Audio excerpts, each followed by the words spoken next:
you guys have done an awesome job with all these conversations, and I was noticing as I was going back and looking at several of them, right? Whether it was, um, healing, or Joe's buddy who was the basketball player, or the professional soccer player, or things like that.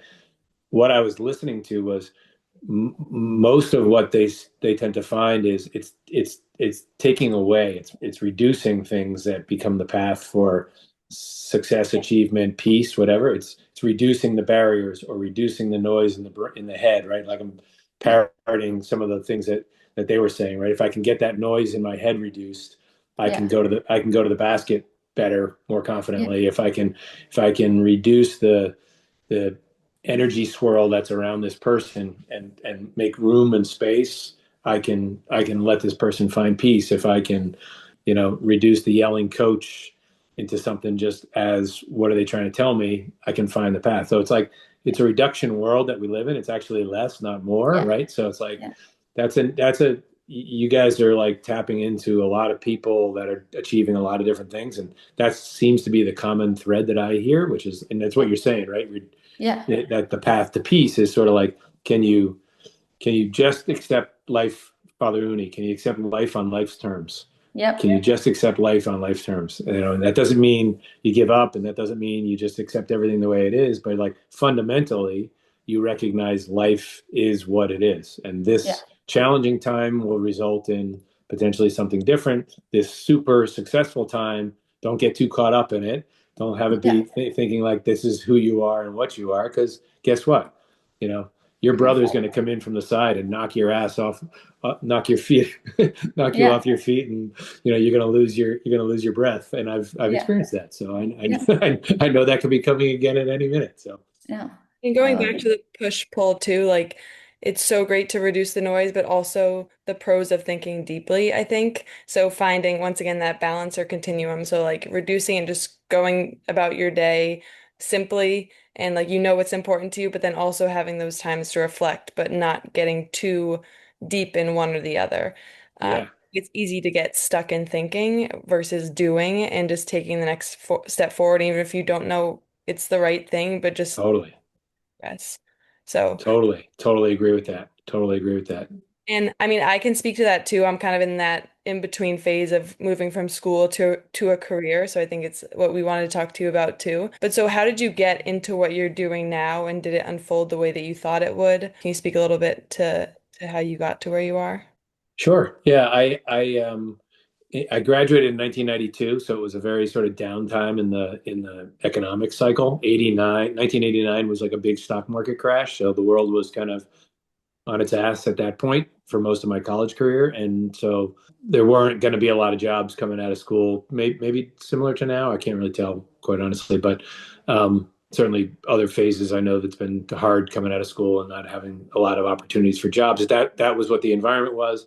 I was fortunate. I had got an internship selling insurance with John Hancock, and so I was on the phone calling old people, trying to get meetings with them to bring the young woman that I was working for out to meetings, and that was fun. I kind of remembered getting like a handful of meetings and going out to the houses and sitting on like the plastic couches and talking through their I didn't know their that. yeah, it was kind of fun. And then again, I grew up in New Jersey, so I'd be getting these meetings in like Needham and Newton, and all of a sudden I'd be driving around 20 years later and be like, wait a second, I've been in that house. I was in That's that house when I was 20 years old. So yeah. that was cool. But I was fortunate because I got offered a job by them because I did it for two years in a row. So cold calling and doing all that. So it was in Leominster, Mass, which makes Worcester look like Hawaii. It's a very, very industrial. No aspersions to any Leominster people, but it's a tough town. Like it's not exactly like what you aspire to do or be. But I was happy to have that job, and I got that job. And then Father Ford, who became a really close personal friend of mine, he was the head chaplain at Holy Cross when I was there. Funny story. My father, who said, you can go anywhere you want, just go to a Jesuit school. He said two things. He's like, when you go to school, do or wear something unique so that they all know who you are. I'm like, what do you mean? He's like, well, like, wear like a Scully cap, like always have a Scully cap on whenever you go, so that like you're always the guy with the Scully cap, and then meet the Jesuits. You have to go and meet the Jesuits. So I was like, all right, I ain't wearing a Scully cap around Holy Cross my freshman year. So I was like, but I'll listen to the other one. So Father Ford said mass outside of our dorm, like the first weekend we were there, and mass was finished. I walked up to him and I just said, Father, nice to meet you. I'm Brian McKenzie. My father said I'm supposed to meet the Jesuits, so I'm here to meet you. And he, within 5 minutes, he's like, well, okay, let's meet further. We're having lunch tomorrow. So like we went and met up and had lunch, and that became the first lunch or the first meal of God, no less than 300 meals that I had with Father Ford over 4 years. Well, and then if you add the next 15 to 20 years that I started bringing him out for lunch and dinner, it was probably 500 meals. We became very, very good friends. He was great in so many ways. Literally, kind of a New England born and bred. So kind of like somewhat gentrified New England cultural kind of guy, like obviously really intellectual, and actually guided me into like how does a kid from Hamburg learn how to deal with like the reality of like another world where people think things differently, where just everything is different, right? New England, different culture in New England, in the intellectual sort of world, it's different, right? Like how you think, how you interact, what you eat, right? Like literally he was a big part of the pivot point from like me not ordering grilled cheese or hot dogs to like getting the whatever. I remember getting liver pate because he made me get it, and I was like, I can't do this. He's like, he's like, it's like liverwurst. I'm like, no, I can't do this. And I had it, and That's where I draw the line. I like this. It was good. Like so, like pate. Whenever I'll have pate for the rest of my life, not that I have it that often, I will think of him because it was like, wow, he got me to sort of shift that gear. Anyway, that was kind of like a parallel to like the role that he played in my life because he literally specifically was like, "You're not going to Leominster to go sell insurance. Like that's not happening." I was like, "What do you mean that's not happening? I got a job. Like I have to work. I have like student loans I have to pay off. I got to work." He's like, "No." So one day he's like, "Hey, you're going to meet Michael Ayers, who I went to school with her brother Sarah. Michael was probably 5 years older than I was a pre-med at Holy Cross. His father was a surgeon in the South Shore of Boston, and he had been in the real estate business for 5 years, but he lived through that down cycle of the 89 crash. So he was kind of like thinking, he was at a pivot point in his life where he's like, if I'm ever going to go back to med school, I'm going to do it now that the market's kind of like, on its butt. And so he said to his sister and to Michael Ford, Father Ford, do you know anybody that might want to backfill my job or might want to meet my bosses to get into real estate? And Father Ford, just the way he was like, you're going to meet him and you're going to get this job. I'm like, how am I going to get this? He's like, you're going to get the job. So, You need people like that in your life, right? yeah, just like a coach, like, Good. yeah, you're gonna get the job. You're not going to Leominster. I'm like, okay. And then I'm like, well, what do I tell the people what do I tell John Hancock? I told him I took the job. And they're like, you tell them you're not working in Leominster. He's like, that's what you do. You pick up the phone and say, so I had the meeting with Michael Ayers. It went well. He introduced me to Steve Murphy and Steve Lynch, Tom Walsh, and a group of guys that had a real estate company in Boston, and it went well, and I ended up getting the job. So I was like, wow, I'm gonna do real estate in Boston. And I was going into these meetings in Boston and sitting in these like office towers up on the 20th, not even high, just like the 18th floor or 17th floor, and being like, oh my gosh, this isn't Leominster. This is cool. So I was getting pretty excited about it. Ended up getting that job and working for that company for probably 8 or 9 years. Yeah, and I think I'd take a step back as it relates to like I didn't know what I wanted to do. I was an English major. I was fine with being an English major, but I didn't know what anyone did in the world. So I had no idea what like people even did. So, and I've said this to you before, Maggie. It's like, how do you know going to college, like what people do, right? I mean, some schools are doing a better job at that than others, but so I was like, oh, at least if I get into real estate, I'll meet all these companies that need real estate, and I'll ask them all kinds of questions about what they do, and that's my path. Like I'll in 3 years, I'm going to figure out what I want to do because I'm going to run into some company that's going to be.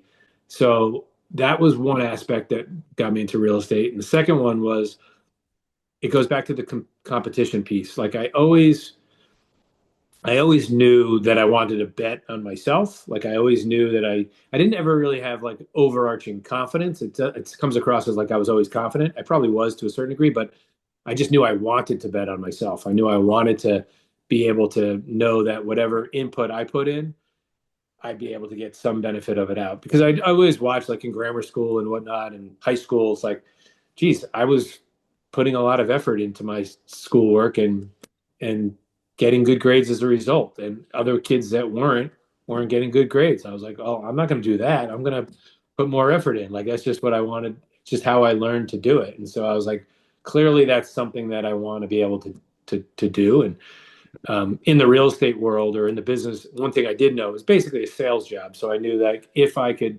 use my personality and put a lot of time and effort in, I'd be able to sort of extract the value that was kind of appropriate to the effort that I put in. So that's kind of an overarching comment that I always knew I wanted to get into an industry like that. But I just didn't know that it was going to be like real estate forever. I thought I was going to use real estate as the ladder to the next thing. And then I would ask all these. One thing I think it's my superpower in work is I'm so interested. Like I love learning about all these different companies and people, and same thing you guys are doing. That's why I love what you guys are doing. It's like I'd have a version of what you were doing. Like, why did you do this? Where did you start? How did you come up with this idea? How does it work? Like, tell me, like, didn't you have this problem? Did you? And I love when people would be like, that's a really good question. We had that question. That was one of the big questions we have. And I felt smart because I'd ask the right questions. And I love asking questions and I love doing that. And that became kind of a really good tool for the real estate business in building those relationships. And Kaela earlier mentioned about like knowing a lot of people. I know a lot of people because I'm interested. Like I just am interested in what makes people tick and how they did what they did, not in any sort of a competitive way, just a really, I don't think I don't think I'm very competitive with people as it relates to what they achieve or don't achieve. It's just more like, how did you do that? Where did you come from? How did you make that decision? And in the real estate world, it works, it works because people like to, first of all, people like to talk about themselves as evidenced by how much I'm talking. And, We brought you and on for, so you did a good job.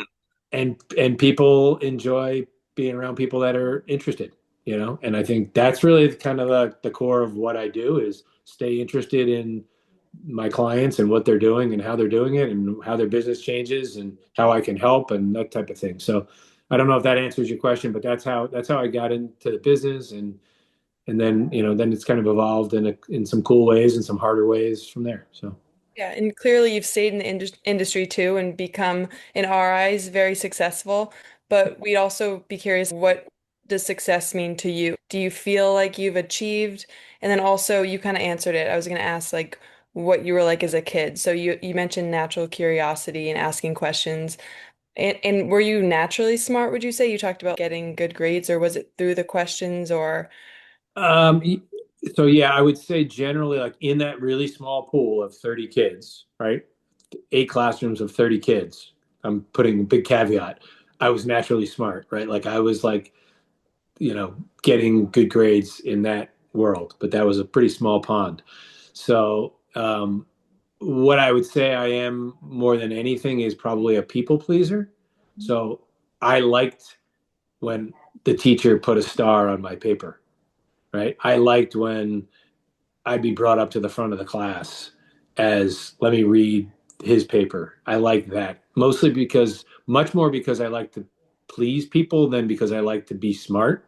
Like I don't think I ever put a high value on being smart, but I liked pleasing people. And I say that because like that's been a source of a lot of my roller coaster ride in my life, like really good aspects and really challenging aspects because I care so much about what people think. yeah. So I would say that combined with everything else that I said, which was in that young childhood, we had to be creative and we had to generate whatever we were going to generate ourselves. I don't mean that like in terms of like my parents kept a roof over us and food on the table, but like we had to have discipline and work to do what we needed to do. And so I was willing to put in the extra work, right? So I kind of, between wanting to please people and not being afraid of doing the extra work, that pattern over a long period of time sort of created, I think, some of the success that I've had is I just I just always feel like I'm going to try to work a little bit harder than the next person, you know. And again, actually, I'll go back. I didn't even think about this, but like all joking aside about being a mediocre athlete has been a gift because it's like that's all I got is effort, right? Any sort of success that I could ever find was just because I worked a little harder at it. My brother kicking my ass in the backyard made me a better rebounder in basketball just because I would scrape for the ball that one extra time and because the kid didn't fully, protect the ball, I get it, right?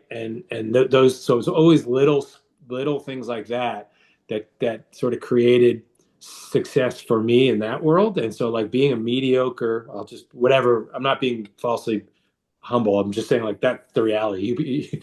In the world of all the people you talk to, mediocre athlete allowed me to um, value working hard and see that hey, I get rewarded. I get on the field, and I play varsity in that small pond because I work hard, right? Because I have reasonable talent, but then I work hard. So that combination is what I've always felt has to be the case And for I me. think, yeah, in athletics too, there's such a short feedback loop about that reward and like what little things of success, whether it's scratching for that rebound, you get the ball. And I think it also kind of translates to real estate in a way, because I know it's very deal oriented. So maybe that's what's kept you in it as well. Can you also speak a little bit to the ups and downs of your career? So you started, you said, I think it was RBJ, right? At the beginning. Like, what was that like? If you had ups and downs there, and then what transitioned to your next phase of life too. Yeah, sure. And it very much, I think, ties into athletics because it's team. It's my working world has been a team sport. And so like all of the things you guys can both, attest to in being part of a team and a competitive team, and certainly all the people that you talk to on this podcast is tied into it. And it's basically same thing. It's like all of the benefits of being able to be part of a team. So being good enough to quote unquote make the team. So I work with Lynch Murphy Walsh and partners for 7 or 8 or 9, 8 years, I think. And these are guys that are local from Boston, went to school at Holy Cross, BC, wherever else.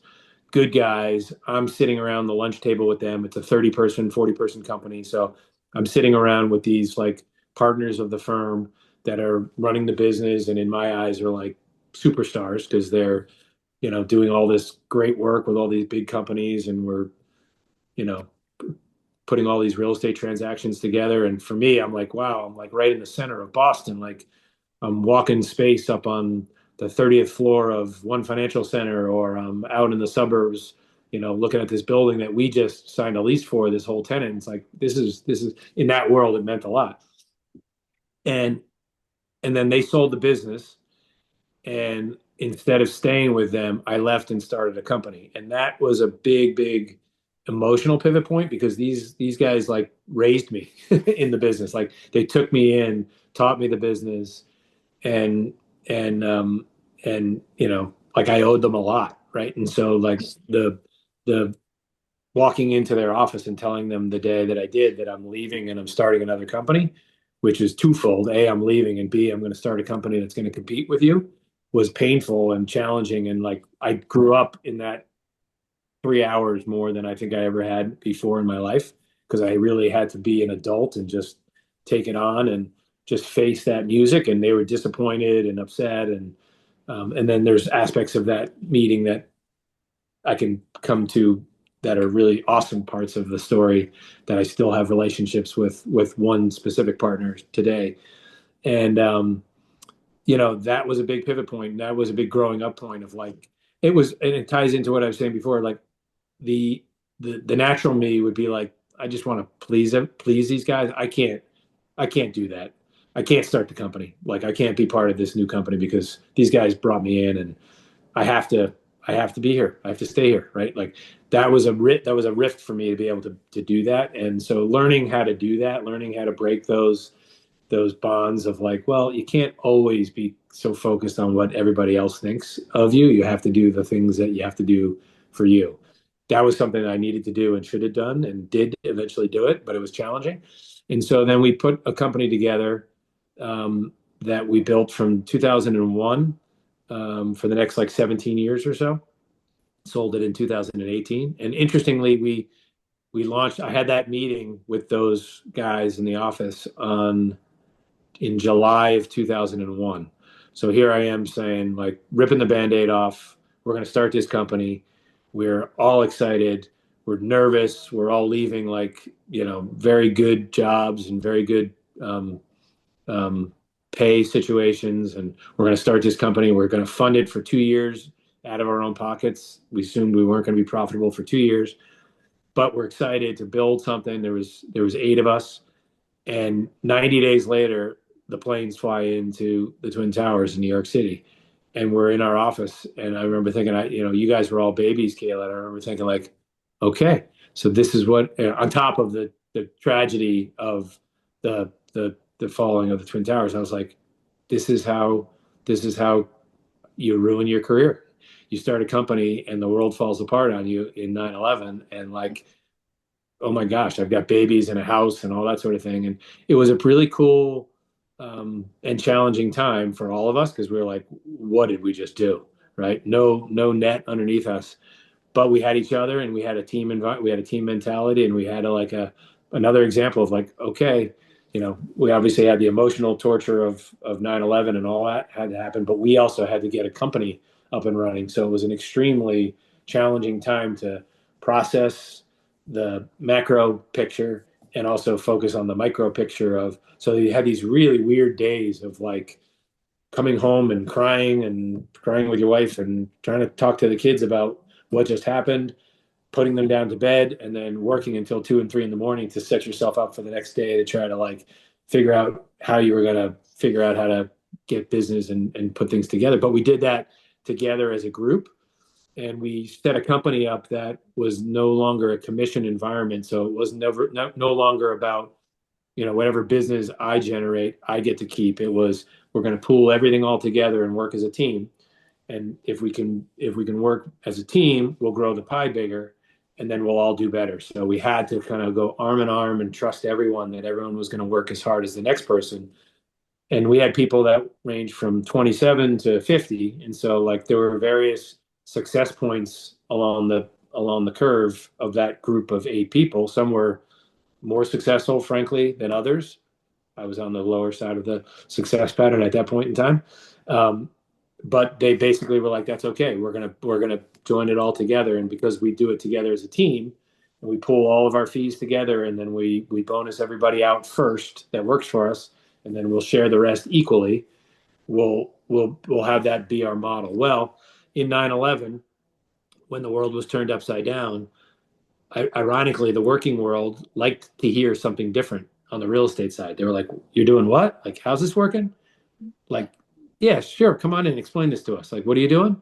We were the new company. We were the new idea and had a new way of thinking about it. And people liked the idea of like, wow, that sounds really powerful. It's like, if we work better as a team together and fully aligned, then we work better for you as a client, right? And we can, even though we're competing against big, big, big companies, the power of us working together all as a team is better than a bunch of siloed people working together in the big companies. And that was our pitch. That's what we believed, like, to our core. And then we had a bunch of psycho type A. I had a bunch of psycho type A partners that made that the reality. I mean, we did whatever we had to do to make the client and to make things work for the client. So it was as intense an environment as I've ever been part of. And it's clearly one of those situations where we all made each other better because we just kept raising the bar and raising the bar and raising the bar about how hard are you working, how creative are you, how many new clients are you bringing in, all the things that had to happen to build a company. And that included, again, another big benefit was physically we were all in shape, and we were all in shape because we were in shape together, because we'd meet at 5 a.m. and do like group training sessions with like either a coach or big runs or whatever, because we were so stressed out in a good way, but we were so stressed out that we would meet at 5 a.m. and run for 7 miles and then shower. We'd shower in the garage. We'd shower in the garage of our building. We didn't have nobody had a fitness facility or like a gym to. We didn't have any. We were like saving all our money, so we used the guy who ran the garage. We used his shower one at a time. We'd come in, I we'd never be heard that. outside, we'd be talking outside about what else we were planning for the day, waiting for the next person to go into the shower. So funny stories like that. Yeah. But the overarching piece was we all were so much better because we drove each other, just like very easy, like parallel to high intensity sports teams. But I'm healthier today because that was part of our culture. Like you're healthy. We Yeah. can't have you not healthy. You have to be healthy. Like you have to burn off the stress, and you have to go to the gym, and and everybody did. So it was like very natural to do it. And that was cool. And then on the business side, the roller coaster ride was because because it was a group of 8 highly successful, high intensity people. Where you fit on that spectrum as a partner, right? And you were responsible for generating part of the revenue of that company. Everyone had to fit on a part of the spectrum. There was only one person that could fit on the far right and one person that could fit on the far left. Somewhere along that spectrum, because of the nature of how we were, it was never enough, right? You were never good enough. Somebody always was producing more. Somebody was always doing better. And it wasn't in a negative way. It was in the, am I holding my own? Am I disappointing the team? How do I get better? That was awesome and stressful and challenging mental health wise for me. So it was all of those things all wrapped together. So sorry, Ken. No, no, that's great. I think like it's like the being the best version of yourself for the community around you. And I think we talk about like the power of community and kind of like what you're saying is like building each other up. But I think you slightly hit on the point that I wanted to kind of talk about is how just inherently like building a business when you don't have like parents, a family to fall back on, you don't have like you have student loans, you have but not only and then you're starting something that's in a tough time economically, but also just like something new and it's different and you don't know how it's gonna kind of turn out and what it's gonna be. Like that inherently is an extremely like stressful situation and you have to it's a leap of faith. You have to kind of just like go all in.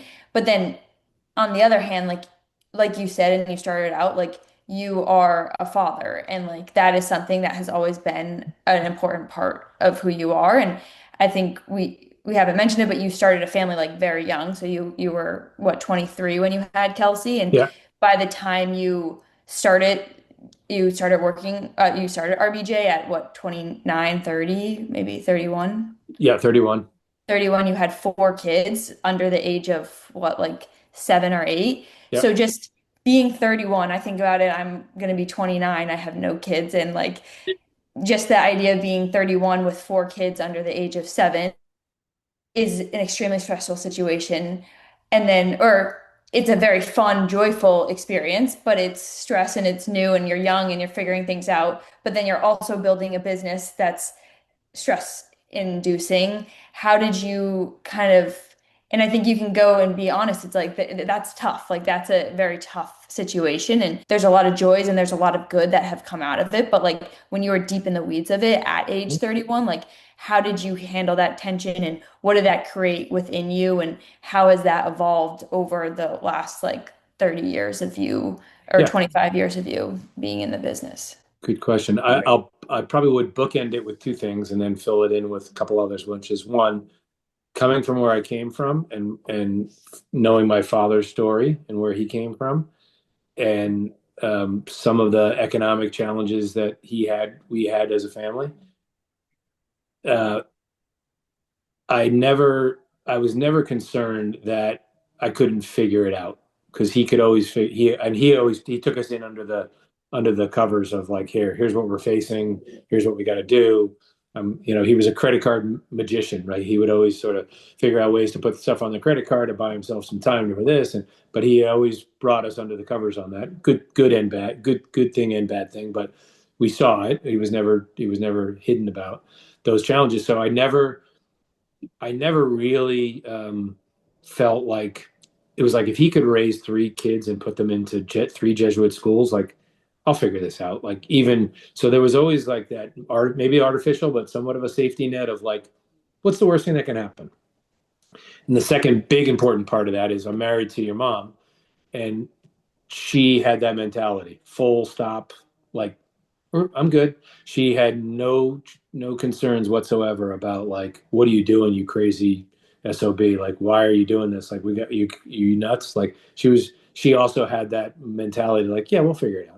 Probably also because of her background as well, which is like, yeah, lots of curveballs, but at the end of the day, you can laugh and figure it out. So we sort of had those guardrails up as like, yeah, well, I know I'm smart enough to be able to like get a roof over your guys' head and feed you. I don't know whether it's going to be like, you know, much more than that, but we'll figure it out. So that's one. And then two, like, yes, everything you're saying, but like what is taxing is also energizing. And again, I'll go back to like that first part of what I said. It's like the tension of life. It's Yeah. like what is challenging is energizing. What is energizing is taxing. It's like it's just can you live in that environment? Like it's like you just you don't try to overarch your expectations about what it should be. So I'm in Yeah. my 20s raising you guys. It was important for me not to overarch what does a typical 20-year-old do other than change a million diapers. Like I Yeah. didn't do that. Right? I just didn't think that way. It was like Yeah. this is I get to have these really adorable cute by the way, I'm a big baby fan, as I think you both know. So it's like Mhm. I was like I wanted to have babies when I was like in high school. So it was like thankfully I didn't, but like like I was into it, right? So it was Yeah. like and just accepting it for what it was. Now, so that was like how you do it. Was it crazy stressful and crazy? Yeah, it was crazy, like a lot of cycles burning, but like honestly, it, not very different than it would be my version of what succeeding. And I don't, it sounds like I'm not comfortable in my own athletic skin, but I really am. But like anybody that achieves Olympic to being an Olympic athlete or a professional athlete or a high level Division I athlete, the number of cycles that you have to spin, the effort that you have to put in, the work that you've got to put in to get to that, only people that go through that can describe that, right? So it's real. This was my version of that. These were the same cycles. I had to run the same cycles. I had to like find ways to refill the tank. I had to go through exhaust, be tired, but then wake up in the morning and just go find my little ways to re-energize. All the same things that high level, and again, it's a parallel, but it's not a parallel. Like, but it's just that was my version of being on the big athletic stage. Was like, I got a family, I got a business, let's go. Here we go. So it was exhilarating. And then like, it also was a lot of cycles, spinning a lot of cycles. So I burnt a lot of fuel at an early time and then got into some points in which there was little or no fuel left. So like you hit those points as well. So but Yeah. at that point in time, at that high peak of everything coming together, the babies, the job, the house, I sort of had maximum energy, maximum fuel, and like it was painful and fun and rewarding and everything else all at the same time.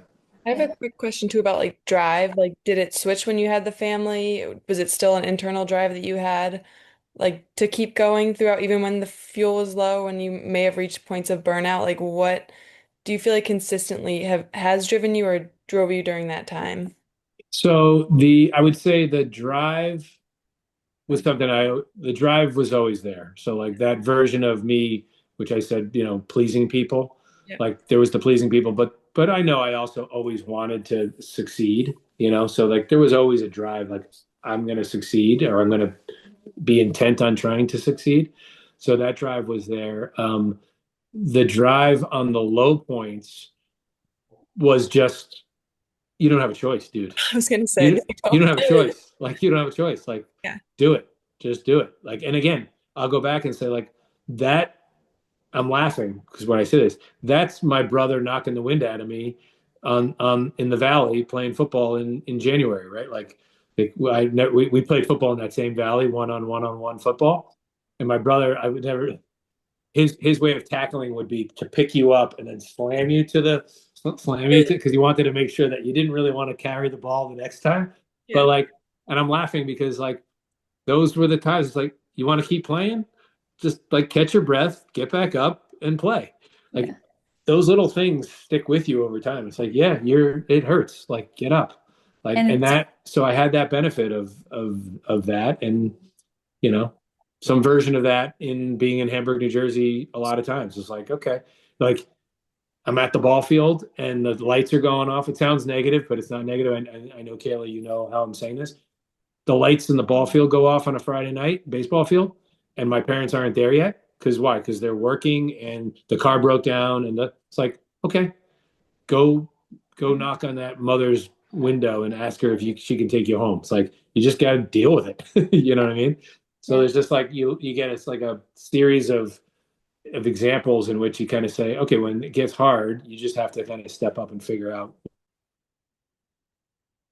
And I have a quick question about success too, because you've been talking too about, and we bring on all types of people on here. Like you've been comparing it jokingly, like the athletics to like Olympians and whatever. So they're at a different stage, yes, in athletics. But I think something that Kale and I have found too in these conversations is we can bring anybody on and they all have their own definition of success and what it looks like to them, whether it's in athletics. And you just talked about you always had this drive to succeed. You always knew you were going to succeed. So, what I guess, and this is kind of, it's a difficult question, I think, for anybody, but like, what does success look and feel like to you? Do you feel like you've reached moments of success? Are you still reaching, like, striving for success, or how would you define it? Yeah. Um, So sounds corny, but it's very, very true. Like you guys being at the Cape House here in the summertime and hanging out, that's success. Like that's always been kind of what I've wanted to kind of create is like environments where the family can enjoy each other, have laughter, have real relationships, care about each other, be there for each other. Like that father thing that I started the conversation with, like that's the drive. That's the main drive. And sounds like self-congratulating, but like there's no doubt that's what I wanted to do more than anything. Now, other things have come into the picture that I'm not going to lie are like other paths of trying to succeed on like the monetary front and having a nice house and those types of things but I genuinely know that like none of that really is that important in the big picture as long as it's so long as it's driving toward creating an environment where people can come together and be happy and enjoy. And then like watching Kelsey with our new granddaughter, Rory, being able to sort of have that next idea of like, this is what you want to try to do. Not that everyone has to have a family, not that everyone has to have babies or whatever. It's just like, but that, that goes back to I had to rectify the mindset that I had of like, wanting to be a priest and wanting to sort of have a really big impact in the world through that path, which is kind of my early viewpoint about how you have the biggest impact in the world for right or for wrong. And then when I pivoted and was like, all right, I'm going to have a family, it was like I got to have an impact. Like how do I make sure that I have an impact on them? And that's so I'd say that is the definition of success. To do that, I'd say other strains of success would be to do well without and still treat people well. Like to be able to do well and be who I want to be as a person, to have my morals and my ethics at the level that I want to have them at and still be able to do well and not compromise those things that I think are really important for myself and for everybody. And when we put that company together with those 8 partners, it was like not only did we decide we were going to build a company that didn't have any of the BS and the infighting that some of these other companies had, we were going to build a company where like we're going to be tight together. That decision created so much success that it was so cool that it was based on treat people well. Like if you're gonna split revenue equally, you have to treat people well. Like you have to be there for people. You have to be there.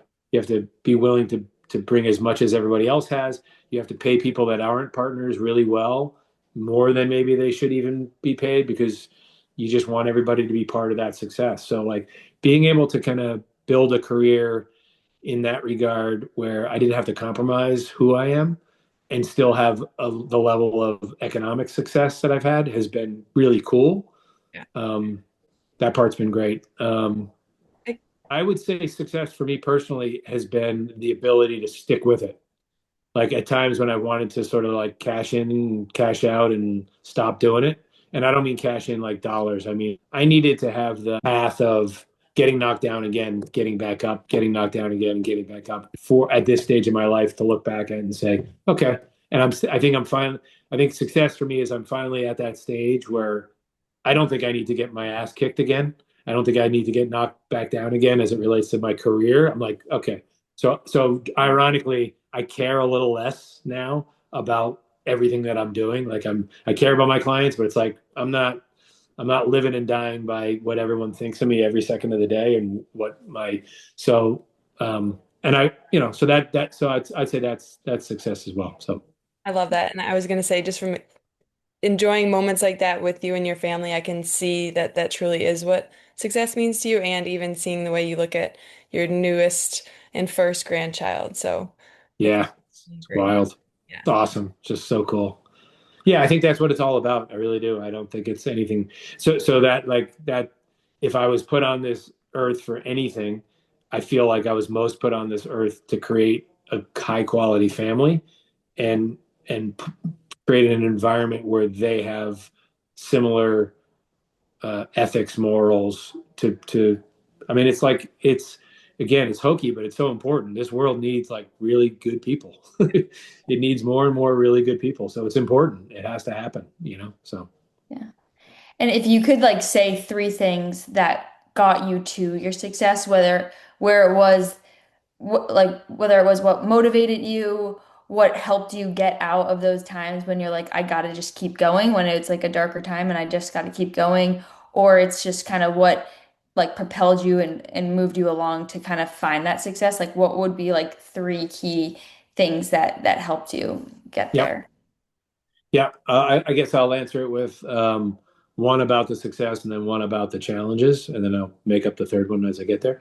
Yeah. So the success part, I would say, is build relationships with people. Just really, truly be real with people, like as many people as you possibly can. Because that, when I look back, that's been the formula for the success is just keep keep building those relationships and you know, every time that I've had challenges in my life, it's because I've had expectations about those relationships. And when I have had the most lightheartedness and ironically some of the best successes is when I had no expectations about those relationships. So that's one because there is so much that you can learn from all that, like positives, negatives. That's not like every person is like the best or like I'm the best in every way toward those people. It's like just that interaction is so valuable to unlocking like the mysteries of life about this roller coaster ride that we're all on. Like, okay, Yeah. there are aspects of some people. I have a business partner, and you know him, John. I don't think we could be more opposite in a lot of ways. He's a duck. Nothing bothers him. No, nothing anybody says, but and he knows this. I've said this to him. People say stuff to him. Water on a duck. It just drops right off him. Like it's so not me, but I love being around him Yeah. because, and I've been around. He's been my business part. He's been my personal business partner for almost 30 years. It's Yeah. like I admire that ability to Yeah. just not, and I need that. And You I've need, I've learned in some ways to take some of that skill and apply it to my own life, and I've benefited from it. Like so that's that. On the challenge side, I've also heard this through a number of people that you've talked to. It's um, well in the big picture, I'd say it's nothing more than just showing up again. It's as hard as without a solution. Sometimes it's just like I don't have a solution. You get tremendously humbled. I think we all do as you learn as you grow in life because you realize like you don't have control over most things. You might not have control over almost anything, but you certainly don't have control over most things. You can guide things a certain way, and it can sometimes go the way that you want it to go, but then it's gonna, take another turn and go a different way. That humility of, I don't have the answer. I just Mhm. know I have to be here, Yeah. right? I just know I have to be here, and I don't know where it's going to be. Like most of the hardest things that I've been able to quote unquote solve have no solution. They Yeah. just rewire themselves. Yeah. And somehow you show up, you're open to being exposed or vulnerable again, whether it's Yeah. relationships or work, clients, Mhm. business, trying to make money. All of those things are like vulnerable making, right? Yeah. And you don't necessarily learn the answer. You just say, I'm going to do it again. And I'm Yeah. here. And you're Yeah. going to be able to knock me down, but I'm going to be here again. And like, there just becomes like this. The only way I can kind of describe it is like a rewiring happens. And it's like almost magic for me. It's Yeah. like just like and I know for like other ways that it's been talked about on your pod, it's like creating the space in your mind, quieting the voices, um, Yeah. you know, making room for the energy that needs to come through your body. It's like there's a lot of different ways to think about it. Engaging with God, whatever those are. It's something, what I do know is it's something other than something that we do. Yeah. It's something other than that we actually do ourselves. So it's like, that's where I think the common thread is in a lot of the things that I've heard on your pod is that the answer is sometimes no answer. The answer is giving up on the answer and the expectation and just showing up and seeing if you can rewire. Yeah. So that's a weird answer, but that's how I that's love how I that. experience it. And what do you say too? I always bring it up with you, but playing the field in front of you or playing the ground in front of you. It's been a common Yeah, this conversation in golf as well. that's But right. Yeah. you've said, What do you, what do you have right here in front of you? Like, it's all you got. It's all Yeah. you got. What got you here? Whether whether you're in a good zone or a bad zone, what got you here sort of doesn't matter. It's like, this is what you got in front of you. The Yeah. other one I always have said, Kayla, do you remember the other one? Yeah. It's Uh, not a tunnel. no, oh, what a It's hole. Oh, yeah, yeah. it, Not a it's tunnel, it's but not it's not it's not a hole. It's a hole, but a tunnel. tunnel. Yeah. So it's like it gets really dark for all of us. But if you just keep going through, you do find almost every time in my life it's been like a tunnel on the other side. Like you just keep going forward because it's like you're gonna get through it. Yeah. It's like it's the willingness to just keep going forward. So And when you asked what is it that I always said, the thing that I was trying to think of is what's the three words that I always say, suck it and up. suck it up. Exactly, which I think goes hand in hand. It's like you just have to like be there, be present, take on what's in front of you, and just keep going, keep moving on when you're in those deep Yeah, holes. I would say that when I had less time to talk about all these details that we're talking about today, just keep it simple and suck it up. Yeah. yeah, and you Right? also have your own work. You do Yeah. for kids. Suck it up. But So I think that's two, but that probably hits on I don't know if I can come up with the third, but like that's what I'd say. It just I guess the third is just, and it's a tied into to it. It's just being okay with that tension. Being Yeah. okay. It's I think our sadness and our challenges come when we overlay things on our lives. We overlay expectations, we overlay desires, goals, all those sorts of things. It's like those all matter, but like they can get in our way as well. So it's like, can we accept the tension, the good, the bad, the roller coaster ride up and down that comes? And it's again, I tie it into all things I've heard on your podcast is like quiet the voices, you know, Yeah. create the space. That's what the meditation does, right? Like just learning how to have a little bit of space, Yeah. and finding a way to kind of like quiet that tension and sit in that tension as opposed to solving that tension, Yeah. Yeah. one way or another. I was always a solver. Yeah. I am still. It's like that's my biggest challenge is I still want to solve, solve, solve, Yeah. solve. Yeah. And I'm learning you can't solve, it's a lot of Yeah. things you can't solve. Yeah. relate to I that. love that. But Hmm. Kale has been a good inspiration of just what is it? Surrender to Surrender. surrender to what Gotta happens. Maybe I surrender. feel that from her mom, from Gina. Yeah. Yeah. Love it. But okay, It's I hard. think that's kind of all of our main questions, unless there's any Good. I know I'm sick of hearing my voice, so This is hopefully. awesome. Oh, I, thank you so I much. feel like it's the most I've heard you. I like it's cool to hear it from your words because I feel like I haven't heard it all from you ever. So Cool. I Good. enjoy it. Well, thanks so much for the opportunity. You guys are Yeah. doing great things. There's no doubt about it. Our last Yeah. question too is there anyone that you nominate next to share their wellness journey? Ooh, Jeannie. Jean. Perfect. All right. There we go. Amazing. Awesome. We'll hear about what are her family? What are her Faith, family, friends, education, sports. her Just order? if you want a little sneak peek. Yeah. Perfect. Alrighty. And